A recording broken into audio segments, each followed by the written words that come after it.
Saudara-saudara pemuda Sorayon 8 Sinode GKJ yang kami kasih, marilah pertemuan kita kali ini kita awali dengan kita masuki ibadah pembukaan.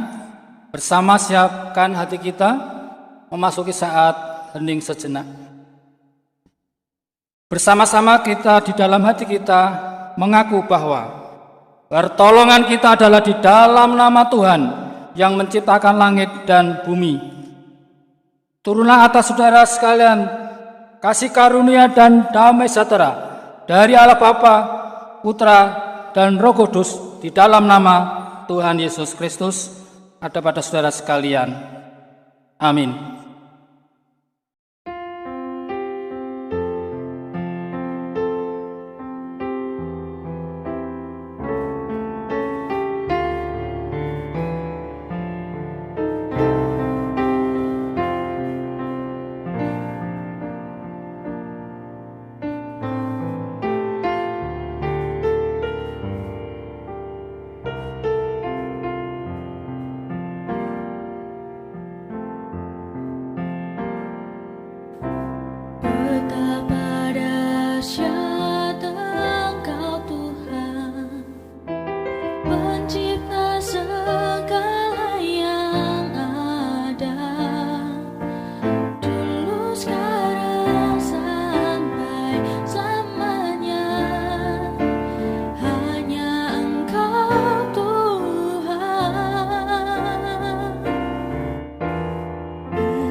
Tergoyahkan kau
ampunilah setiap kesalahan yang kami perbuat Tuhan hari ini. Terima kasih Tuhan untuk setiap berkat dan anugerah-Mu dalam kehidupan kami. Tuhan, kami serahkan ibadah pembukaan Temu Raya Pemuda Remaja GKJ Sinode Rayon 8, kiranya Tuhan berkati dari awal, pertengahan hingga akhirnya nanti. Kami naikkan hanya ke dalam tangan kasih-Mu saja. Haleluya, puji Tuhan. Amin. Hukum kasih diambil dari kitab Matius pasal 22 ayat 37 sampai dengan 40. Jawab Yesus kepadanya, "Kasihilah Tuhan Allahmu dengan segenap hatimu dan dengan segenap jiwamu dan dengan segenap akal budimu. Itulah hukum yang terutama dan yang pertama. Dan hukum yang kedua yang sama dengan itu ialah kasihilah sesamamu manusia seperti dirimu sendiri. Pada kedua hukum inilah tergantung seluruh hukum Taurat dan kitab para nabi." Amin. Shalom. Shalom. Ya, senang ya hari ini kita ketemu lagi dalam ibadah pembukaan Temu Raya Pemuda GKJ Sinode Rayon 8. Walaupun kali ini kita cuma secara virtual, tapi aku yakin bahwa berkat Tuhan pasti ada dalam hati teman-teman semua. Amin. Sebagai bentuk ucapan syukur kita, dan kita selalu percaya bahwa Tuhan itu sanggup melakukan apa aja di dalam kehidupan kita akan naikkan satu pujian, Allah sanggup.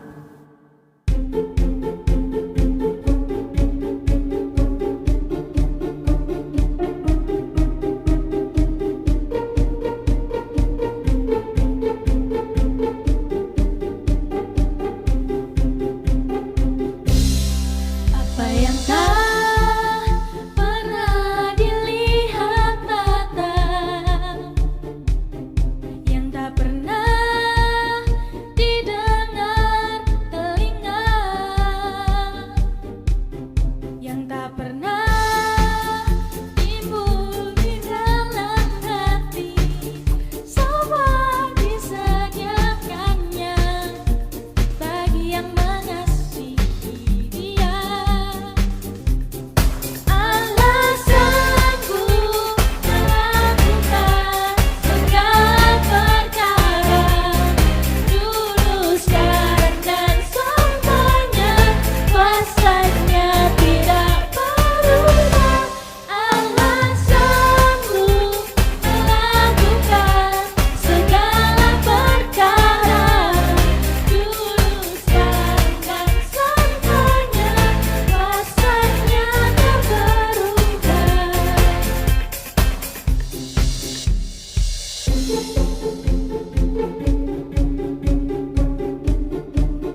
Kita naikkan satu pujian. Kecaplah dan lihat.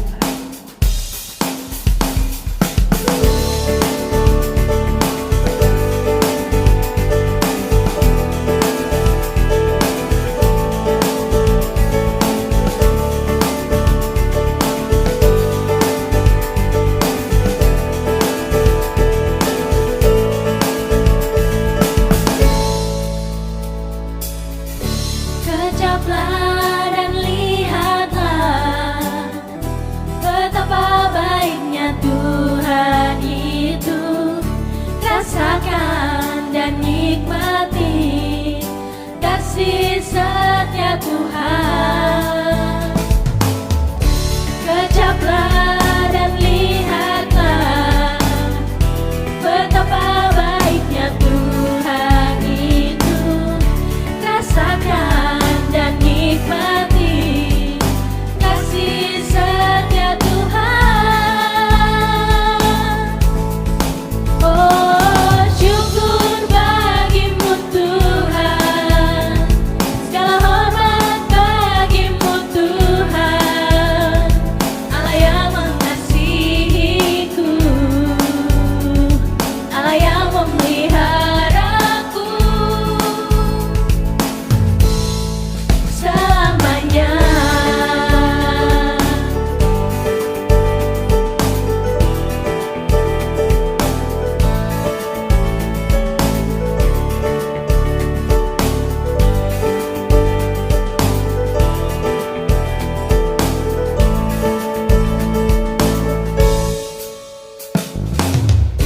Kecaplah dan lihatlah betapa baiknya Tuhan itu.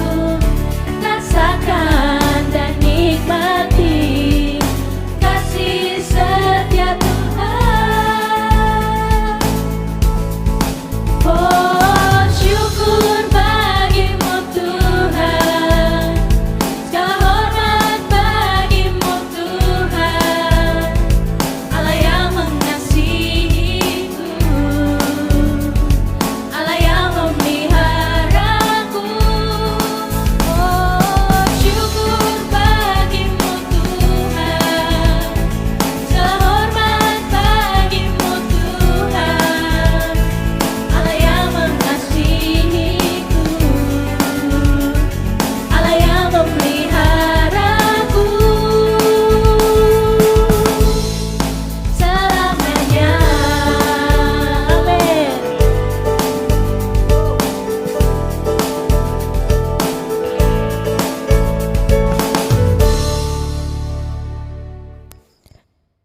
Bacaan Alkitab diambil dari Markus 8 ayat 22 hingga 26. Yesus menyembuhkan seorang buta di Betsaida. Kemudian tibalah Yesus dan murid-muridnya di Betsaida. Di situ orang membawa kepada Yesus seorang buta dan mereka memohon kepadanya supaya ia menjamah dia. Yesus memegang tangan orang buta itu dan membawa dia keluar kampung. Lalu ia meludahi mata orang itu dan meletakkan tangannya atasnya dan bertanya, "Sudahkah kau melihat sesuatu?"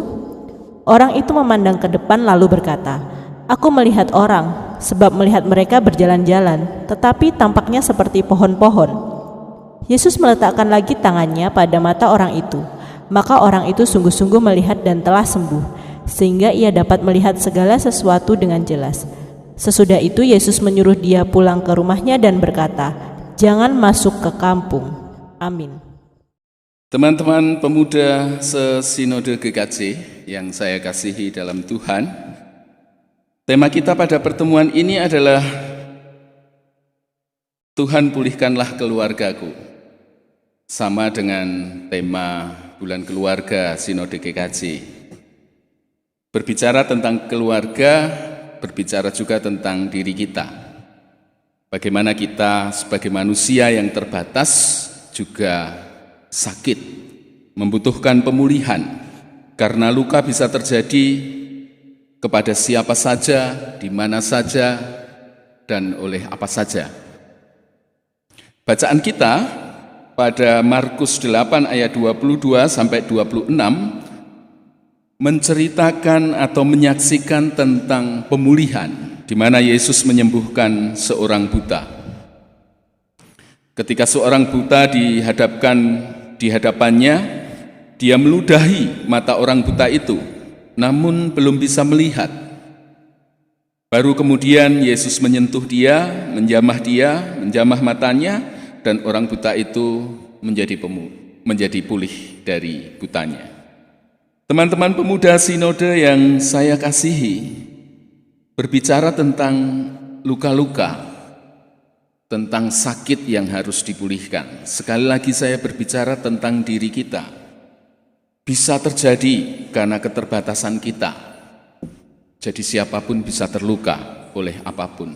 Sebabnya juga banyak sekali keterlukaan itu.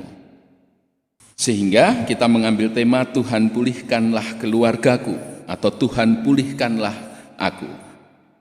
Tentang pemulihan. Teman-teman pemuda Sinode GKJ yang saya kasihi, apa yang bisa kita ambil berkaitan dengan tema dan bacaan kita? Pemulihan yang Yesus lakukan kepada seorang buta.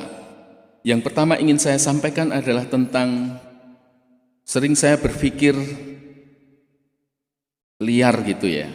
Jadi ketika Yesus mengobati orang sakit, itu tidak dengan cara yang kita bayangkan sangat teratur. Jadi orang-orangnya antri, kemudian ada ruang tunggu, maju satu persatu. Saya kira tidak seperti itu kejadiannya. Jadi mereka berdesak-desakan, mereka saling bertubrukan, dan siapa yang sampai di hadapan Yesus, dia mendapatkan kesembuhan dan sebagainya. Jadi ada perjuangan di sana, ada kegagalan di sana. Mungkin hari ini dia tidak bisa menghadap Yesus, sehingga dia harus kembali di esoknya. Demikian seterusnya. Ini menggambarkan kehidupan kita sebenarnya. Jadi inilah kehidupan yang tidak bisa kemudian kita atur sedemikian rupa. Hidup berjalan dengan kebijakannya, hidup berjalan dengan dirinya, dan kita ada di dalamnya. Lantas apa yang bisa kita temukan dari sini? Pemulihan dari Kristus ternyata tidak sekali jadi. Walaupun kita sering mengharap sekali jadi kita pulih. Tetapi dari bacaan ini jelas dikatakan bahwa Yesus menyembuhkan orang buta ini tidak satu sentuhan, tetapi dua sentuhan. Jadi munculnya sentuhan kedua itulah yang membuat orang buta ini kemudian menjadi pulih. Bapak Ibu yang dikasihi, teman-teman pemuda yang dikasihi oleh Tuhan, saya teringat dengan kejadian ketika Yohanes duduk bersama Yesus.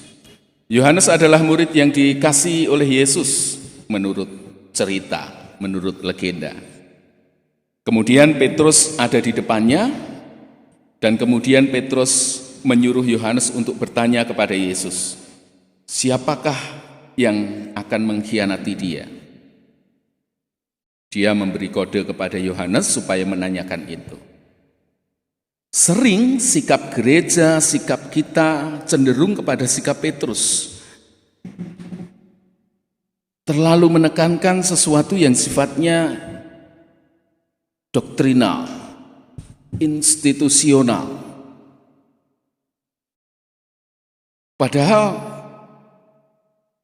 kalau kita kemudian melihat antara Petrus dan Yohanes, Petrus lari tunggang langgang, bahkan dia menyangkali Yesus 3 kali ketika Yesus akan disalib. Berbeda dengan Yohanes, satu-satunya murid yang ada di dekat Yesus ketika Yesus disalib adalah Yohanes. Kita melihat bagaimana kehidupan dengan kualitas iman, gambarannya seperti itu antara Petrus dan Yohanes. Yohanes lebih senang mendengarkan detak jantung Yesus. Namun Petrus sikapnya selalu sifatnya seperti yang saya katakan tadi, menekankan pada doktrinal, kemudian hal-hal yang sifatnya institusional, hal-hal yang berkenaan dengan formalitas.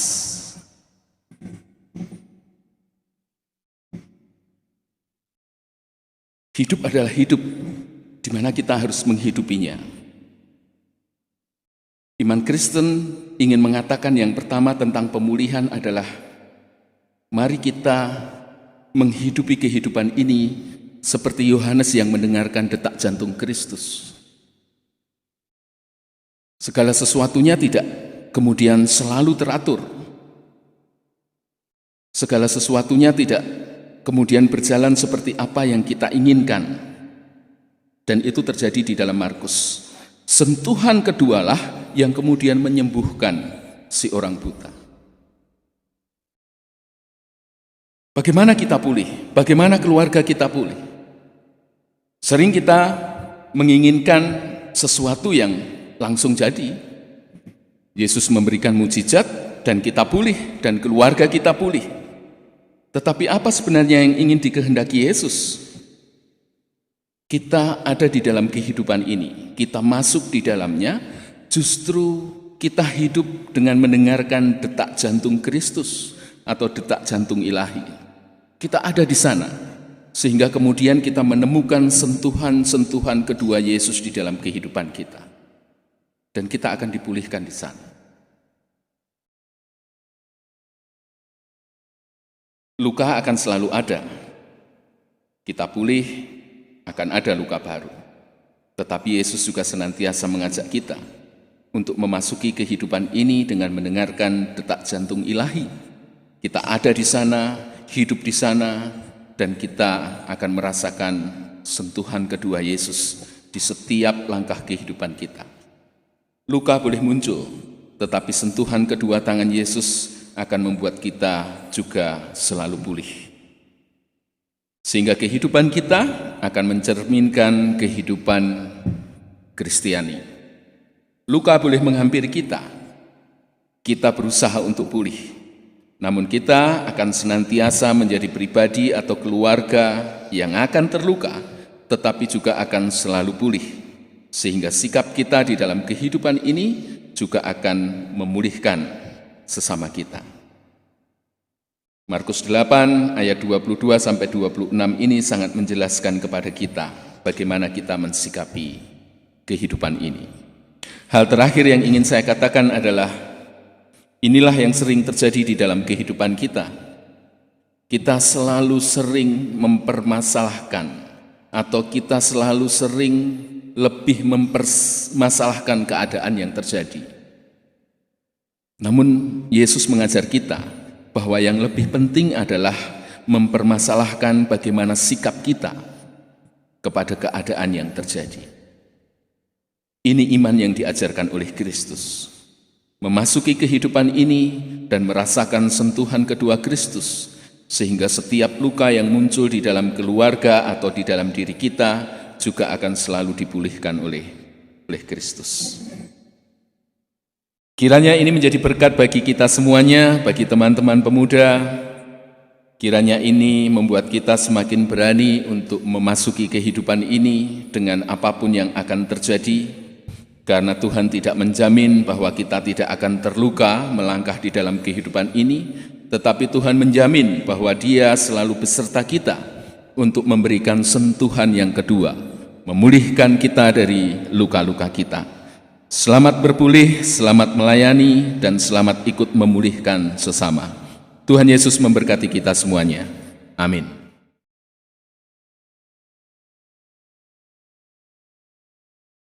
Mari bersama-sama kita naikkan doa syafaat kita.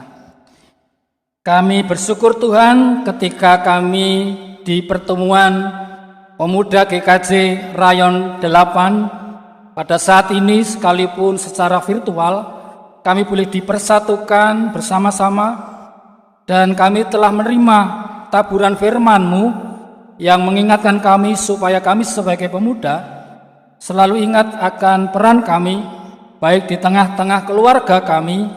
Bertepatan di bulan keluarga ini kami menjadi pemuda yang berperan untuk memulihkan keluarga kami. Luka-luka batin yang ada boleh kami sembuhkan. Peran pemuda-Mu boleh dirasakan oleh keluarga kami.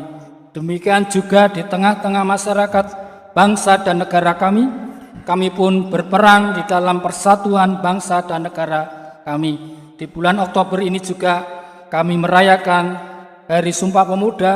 Kami pemuda-pemuda gereja kiranya diberikan kekuatan supaya kami boleh ambil bagian di dalam memulihkan keadaan bangsa dan negara kami ini. Berkati para pemuda-Mu ya Tuhan yang tergabung di Rayon 8 ini, pemuda-pemuda dari Klases Sragen, Klases Boyolali, Klases Klaten Timur, dan Klases Banyumas Utara bersama-sama bersatu, walaupun secara virtual pada saat ini, mempunyai tekad untuk bersama-sama menjadi agen pembaharu bagi gereja, keluarga, dan masyarakat, khususnya bangsa Indonesia pada saat ini. Berkati para pemimpin kami, baik pemimpin bangsa negara kami, juga pemimpin gereja kami, demikian juga pemimpin di keluarga kami, sehingga mereka boleh mendatangkan shalom, damai sejahtera di tengah-tengah kehidupan kami. Pakailah masa muda kami supaya kami boleh bersama-sama menjadi garam dan terang dunia dimanapun kami berada. Terima kasih Bapak, Engkau berkati acara demi acara yang akan dilangsungkan walaupun secara virtual mulai pada saat ini sampai berakhirnya Temu Raya Pemuda Rayon 8 Sinode GKJ. Tuhan memberkati kami semua. Terima kasih Tuhan. Kami berdoa bersyukur hanya di dalam nama Tuhan kami Yesus Kristus, Sang Raja Gereja. Haleluya. Amin.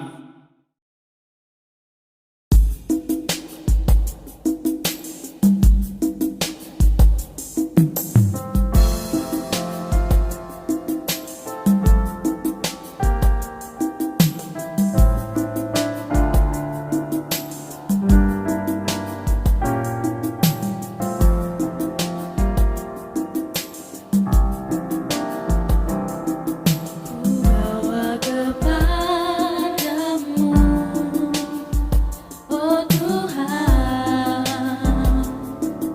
persembahanku ini. Ku ingin Engkau menerima korban syukurku melalui pujian.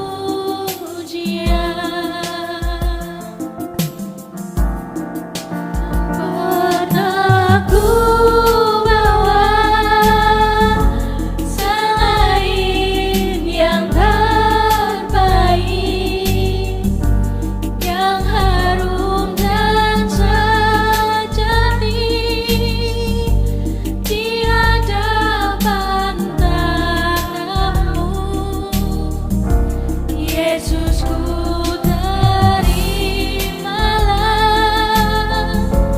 korban syukurku ini yang mengalir di hatiku sebagai penyembahanku.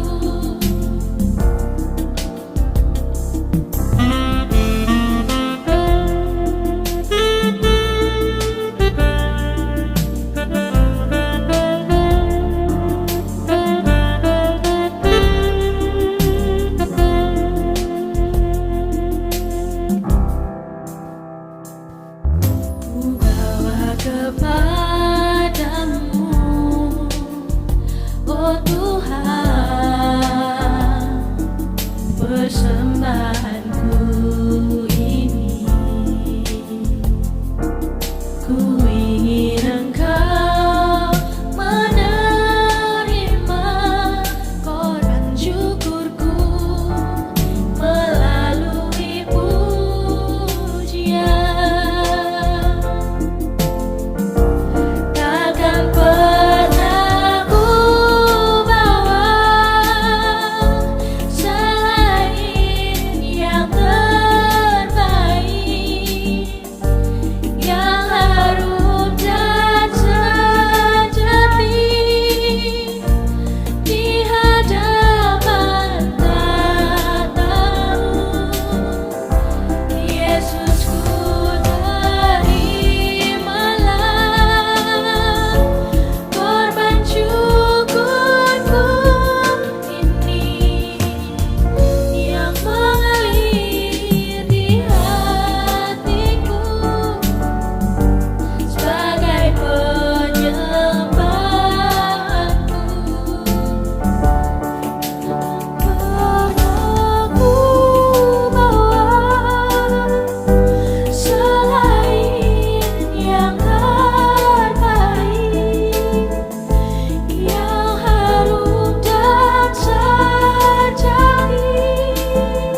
Saudara yang terkasih di dalam Tuhan, marilah kita akhiri untuk ibadah pembukaan Temu Raya Pemuda saat ini dengan bersama-sama menerima berkat Tuhan.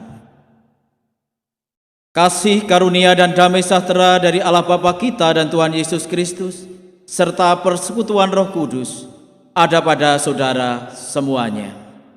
Amin.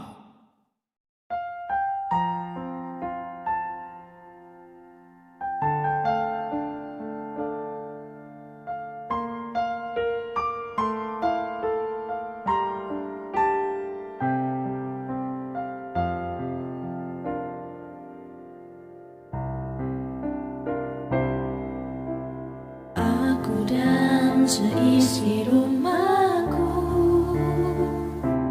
akan selalu menyembahmu, Tuhan dan Rajaku, di dalam kasih karuniamu yang hidup saling melayani dan melayanimu. Aku dan seisi rumahku akan selalu menyembahmu, Tuhan dan Rajaku, di dalam kasih karuniamu yang hidup saling melayani dan melayanimu. Bila Tuhan menjadi kepala rumah ini, maka berkah kehidupan tercurah selalu. Datanglah kerajaanmu, jadilah kehendakmu, ku alami setiap waktu. Keluargaku adalah surgaku.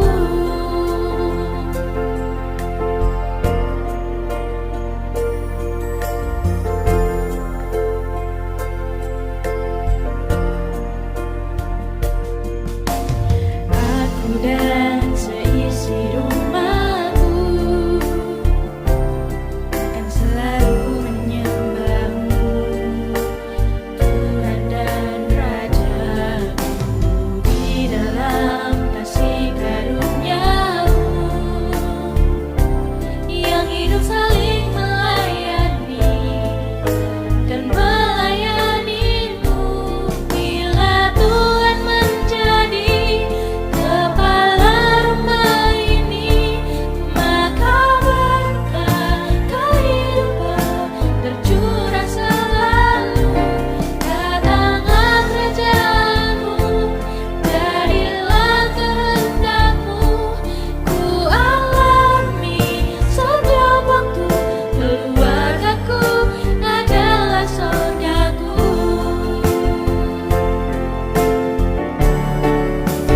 Bila Tuhan menjadi kepala rumah ini, maka berkah kehidupan tercurah selalu.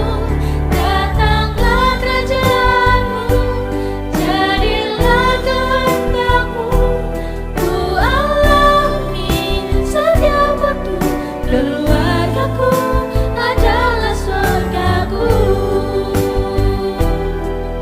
Keluargaku adalah surgaku.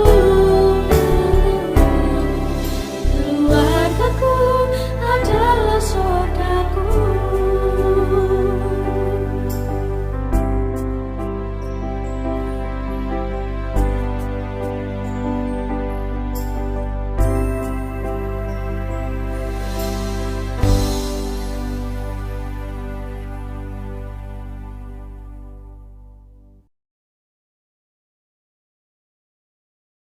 Warta Jemaat Temu Raya Pemuda Rayon 8 Sinode GKJ. Selamat mengikuti semua rangkaian kegiatan Temu Raya